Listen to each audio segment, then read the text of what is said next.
What's up, Michigan State fans? It's Jacob Patrick here back for another episode of the Michigan State Spartans Insider Podcast. This is our podcast now for Saturday, February 14th, Valentine's Day, 2026. Recording this on Friday night after Michigan State's pretty bad loss to Wisconsin. Again, Wisconsin, decent team playing really good basketball right now, but that was a no-show for Michigan State. Probably worse in my eyes than that Minnesota game, which was pretty bad on its own, because at least they showed some fight towards the end. Like they never got off the mat. In this one, it was almost like there was foreshadowing. Wisconsin went out in this game, hit threes on their first two possessions, and I feel like I should have known. The shots are falling right now because I can't remember the guy's name, but the shooter was like a 31% guy on the year, and he goes out, knocks two down. I don't think he actually scored the rest of the night. But yeah, really bad. There's no other way to put it. They played that was a pretty bad game. Offense looked stagnant most of the night. They ended up scoring some 70 something points, which I guess is okay ish. It's not going to beat very many Big Ten teams, but the defense was Wisconsin was hitting anything, especially in that first half. I mean, what was it, 51 something points in the first half? It really wasn't much better in the second half. Like they started to finally miss a couple of threes, but they still hit 15 3-pointers on you. If Michigan State was going to win this game, they had to make life difficult at the 3-point line for Wisconsin, and they did not do that. A lot of good looks for Wisconsin in this one. There were a few. I'm like, what can you do? But still, like these were like clean looks in rhythm, ones that you're feeling like they're going to go in a fair amount of the time. And that's part of the, like, again, like Wisconsin played really well. Like that was really good basketball from Wisconsin in this game. Like that was like pretty beautiful basketball. And but still, a lot of it was still Michigan State just not playing well. It wasn't good execution on defense. There was a lot of offensive rebounds tonight. I actually think MSU had more offensive rebounds, but they had fewer second chance points. Like Wisconsin took advantage of those second chance opportunities more than Michigan State did. Rebounding, I think, at the end was even though. I think it was like 38-38. That's that's the part that really kind of gets me in this one too, because you can't control if the three goes in at the end of the day. Like Wisconsin made them. Like you can't, once the shot goes up, you can only try to make the shot as difficult as possible. Normally, is Wisconsin going to shoot like 45%? It really felt like 60% from three. No, but again, that's out of your control. But what you can control a lot more is the rebounding when they do miss. And Wisconsin is a meh rebounding team, not a team that should be even with Michigan State on the glass. And that is what happened in this one. And I'm sure that's something that Izzo was probably losing his mind over in this one because, again, threes go in. Sometimes teams just hit threes on you. But rebounding is something that's a lot more in your control. It's an effort stat. You don't luck into being tied on the glass with Michigan State. You just don't. I mean, some of that may just be Michigan State missed more shots tonight. There was hardly ever like an easy layup in this game, or it was like one or two Cohen card dunks. Not a lot of easy baskets for Michigan State in this one. So again, you miss more shots, more defensive rebounds usually for the other team, rebounding margin, yada yada yada. Normally it's the other way around. Part of the reason why MSU maybe usually wins the glass. Alas, uh, that was a real point of concern for me. But again, one of my big takeaways from this game is this is a game where you really miss Divine Ugochukwu. Having one of the more steady perimeter defenders on this team, not having him there anymore. Again, his length, he has a long wingspan. Scott's still a good defender in my eyes, but he doesn't have the wingspan that Ugochukwu did, who can clog up passing lanes and contest those threes a little bit better. And just also just his ball, his create. He's able to create. He's a secondary creator for this team. He can be a backup point guard. You don't have your backup point guard in there. It all falls to Fears now.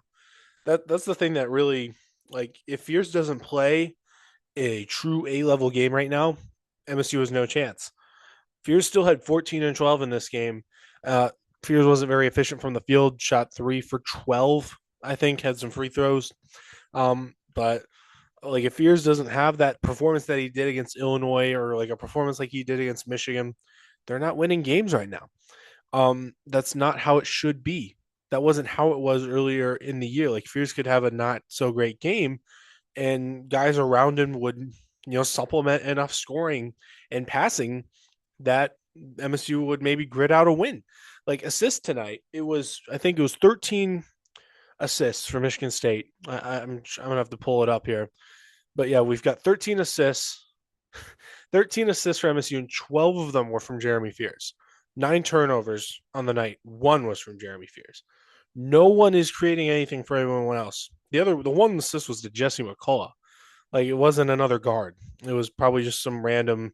I don't even remember. It was probably when the game was over, basically.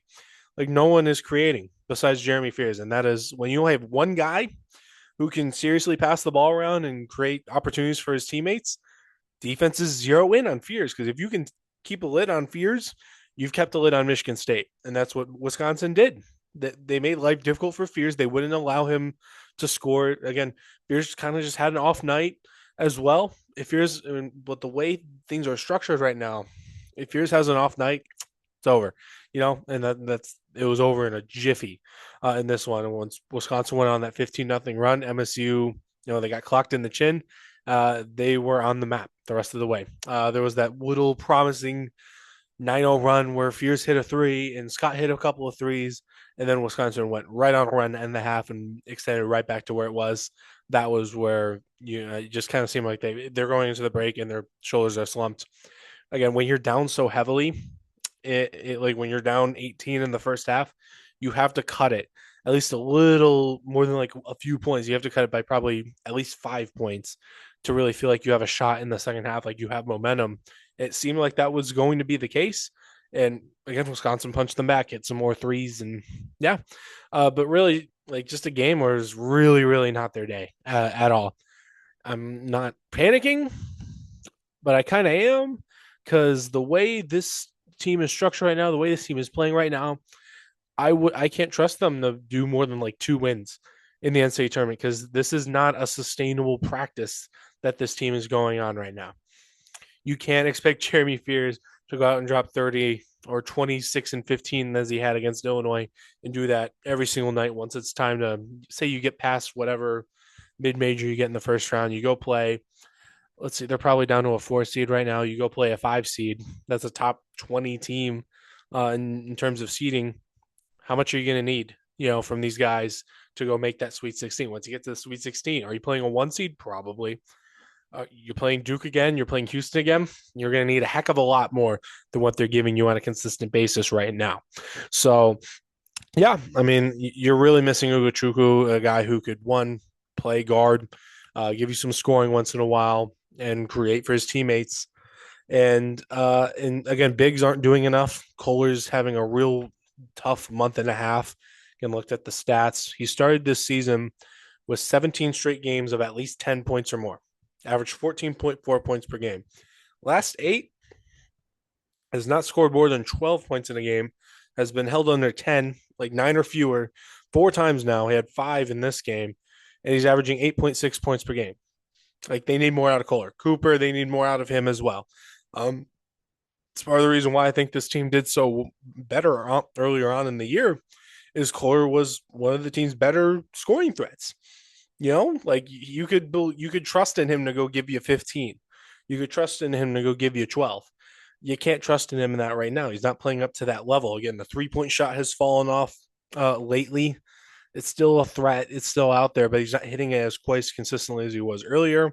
Again, it might have been a bit unsustainable because he was at like 53% at one point. I was never really going to believe Kohler was going to shoot 53%, but he's not. They're not dropping as much now. And again, once they go into the post, he gets double teamed. He had a turnover like this early in this one tonight or Friday night. Gives him a post touch. He gets double teamed and he turns it over. That's been a problem all season. Team sending double teams into the post, and MSU hasn't solved it. So yeah, that kind of sums up my thoughts on this one. MSU is going to be back on Tuesday. They play UCLA. Return of Xavier Booker to the President's Center for that one. Should be interesting. 8:30 p.m. Eastern time. Tip for that one: the later it is, the worse the less I like it personally. But it's UCLA. I wasn't expecting it to be very. But yeah, that'll be the next one for Michigan State. Tuesday night, UCLA. Looking forward to that. Getting closer to March. I believe now I'm going to be at every game moving forward. I should be going to Purdue. I should be going to Indiana, and then I should be at the Big Ten tournament. I should be at Michigan at the end of the year. Should be at the Big Ten tournament and should be at March Madness for you guys there. Provide coverage. This should be my last like remote coverage game the rest of the way. So yeah, that's about it. You'll get all of our coverage on Michigan State basketball, football, hockey. Baseball had a big win on Friday against Louisville, ranked eighth in the country to open up their season. Yeah, they're playing baseball in February. That's how it goes because that's how the semester calendar works. But yeah, that sums it up. Get all of that written content at SpartanNation.com or at Michigan State Spartans on SI. Thank you though for listening, whether you're on Spotify, Apple Music, right here on YouTube. Thank you very much for listening. Once again, though, I'm Jake Patsnika. I'll see you guys around.